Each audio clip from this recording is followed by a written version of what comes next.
So for our group's case scenario, we have Morty, who is a 76-year-old male who sustained a right CVA 6 weeks ago. The stroke has resulted in the development of a strong flexor synergy pattern in his left arm that is particularly pronounced in his wrists and digits and puts him at risk of fixed contractures if left untreated. So because our client has experienced a stroke affecting his left side, he does have that flexor synergy pattern there, and really what that is it's pretty much impairing his movements in this area because of that spasticity. And what that is just a high amount of tone. So what we can see with our client, he's going to be, and since it's mainly at his wrists and at his fingers, they're going to be more curled in like this. And then the upper part up here is affected, but it is more pronounced at the wrist and at the fingers. And because what spasticity is, again, is it's very velocity dependent, and if it's not treated properly, it can lead into contractures, and that's what we want to prevent. And so the muscles that are involved here, the biceps tendon at the origin and the insertion, this is what's going to cause flexion at the elbow. And then with the pectoralis major, that's what's going to more so cause the internal rotation as well. And then with the flexor carpi ulnaris and radialis, flexor digitorum superficialis and profundus, and flexor pollicis longus, this is what's going to cause the flexion that's happening at that wrist and with all of the digits as well. And so what this is, how this is impacting the client and their function, for one, it's causing pain and discomfort in this upper extremity. Really, it can make it more difficult for them to participate in their activities of daily living, and also difficulty with different sleep positions and getting a good night's rest. So to evaluate Morty, we really want to check his spasticity first. So we're going to do that using the modified Ashworth scale and performing that test. So is it okay if I try this test on you? I'm just going to be moving your arm just to see how it reacts. All right, so first I'm going to test the elbow. So I'm going to support right here. And then, all right. I would say that is about a 1+. He's got kind of like a slight increase in his muscle tone with the catch and release, but I could get it through the full range of motion with just some minimal resistance. So next I'm going to check his wrists. So can you lay your arm flat for me? Here, I'll do that. Alright, I'm going to isolate this. Alright. There is a considerable increase in muscle tone here, so I'm going to give that one a 3, and then we'll go with the fingers. I'm going to support right here. And then I would also give that a 3 because there's a considerable increase in tone.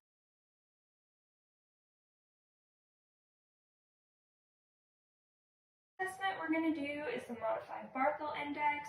This will really give us a good insight into how the patient is performing their ADLs and just really functioning overall, so we can identify some areas we need to address in OT. So, hi Morty, can I ask you a few questions? Sure. All right.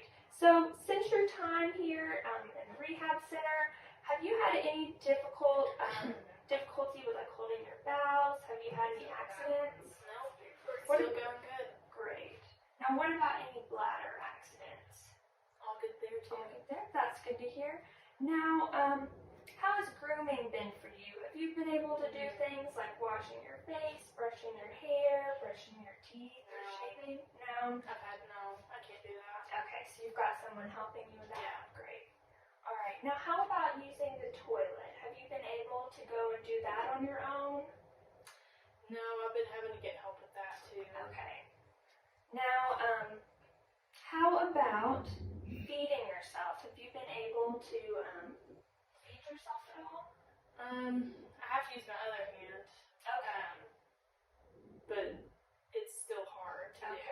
Are you able to cut your food, or someone have to cut that for you? Somebody's kind of having to help me with cutting and stuff. And how about getting into the bed, to the chair, and back? So just going from the bed to the chair. And I see you're sitting, so that's good. Have you been needing help for that? Okay, so quite a bit of help there. Now I know that you're using a wheelchair right now, so that's good to know. Now how about dressing yourself? Have you been able to do that at all on your own? Okay, so someone's helping with that. Great. You're using wheelchairs, so you're not using the stairs right now. And for bathing, how has that been going for you? Is someone helping you with that? Are you doing any of that yourself yet? Okay, that's I just let them do it for me. awesome. All right, well, thank you for answering those questions. So, the modified Barthel Index score, he got a total score of 6, which indicates severe disability. So any score that's less than 10 is severe disability. And for the modified Ashworth scale, he had some flexor tone and spasticity in the elbow, but most of it, he had considerable spasticity in both the wrist and the fingers.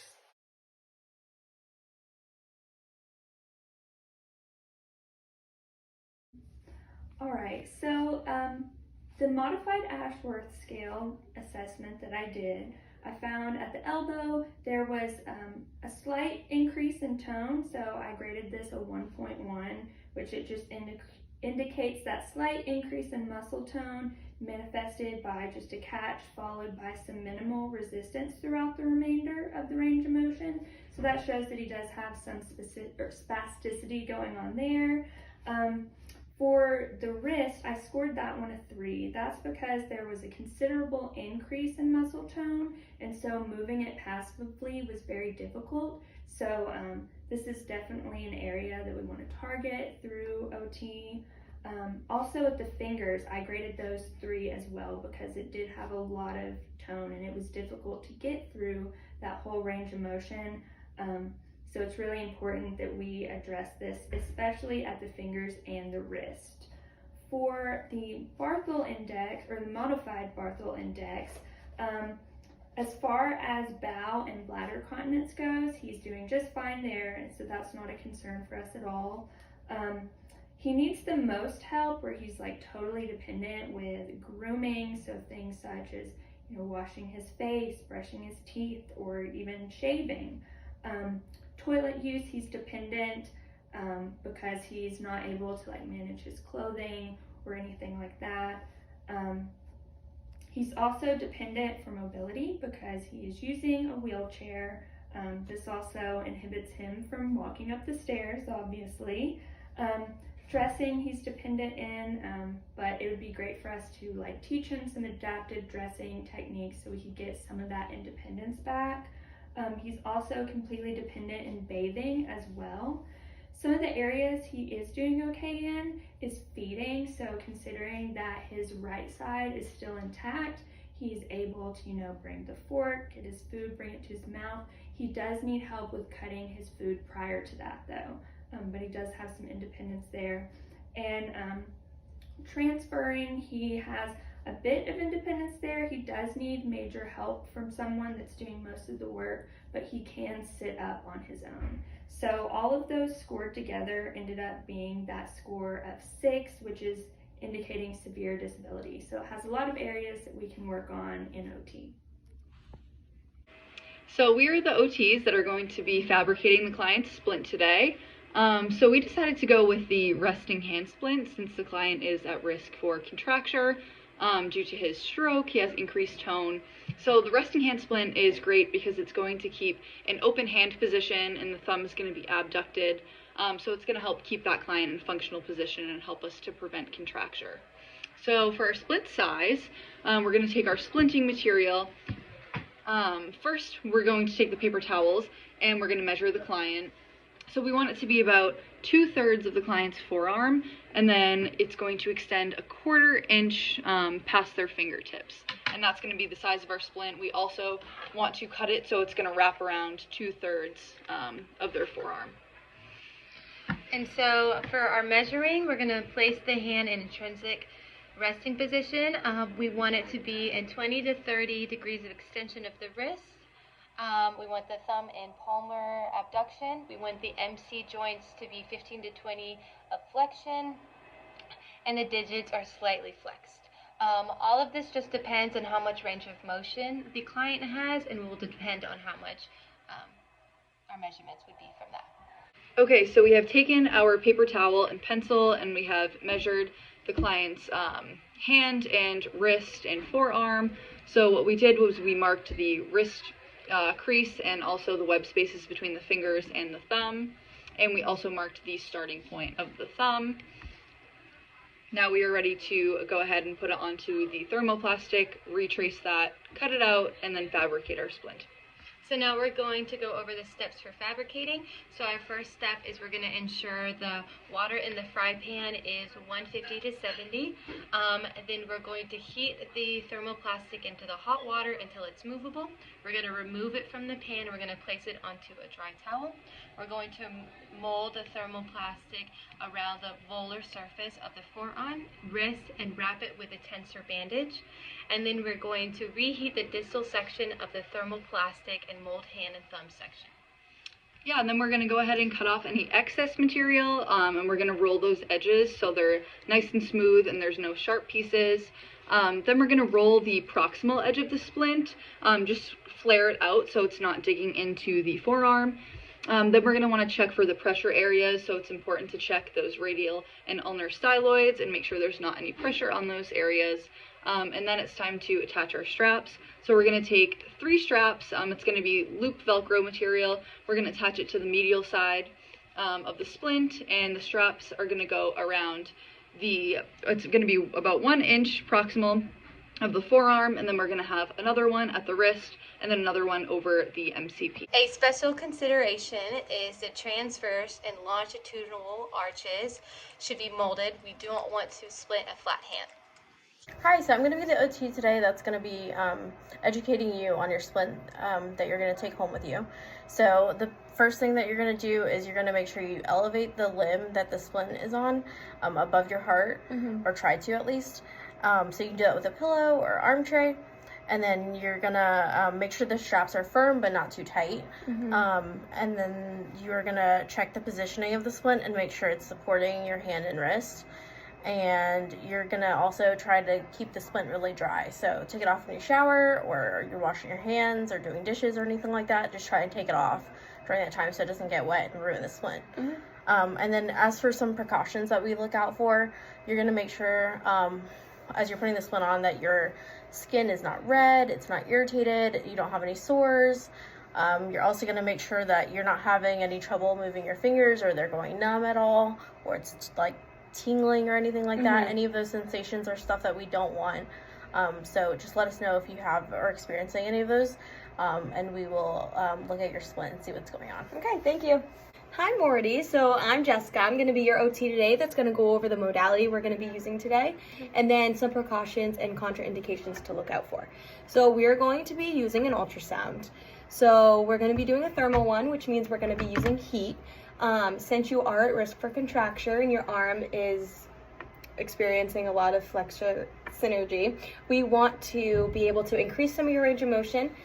We want to get you stretched out a little bit, and we want to decrease some of that joint stiffness that you've been experiencing. So what we're going to do with our ultrasound heads is we are going to be putting gel on you, and we're going to be going over your bicep, we're going to be going over your shoulder, and then a little on your pec, okay? So some things to look out for. You want to look out for acute inflammation. So this is going to be any swelling that you are experiencing. Any sort of fractures or breast implants we also want to be careful of.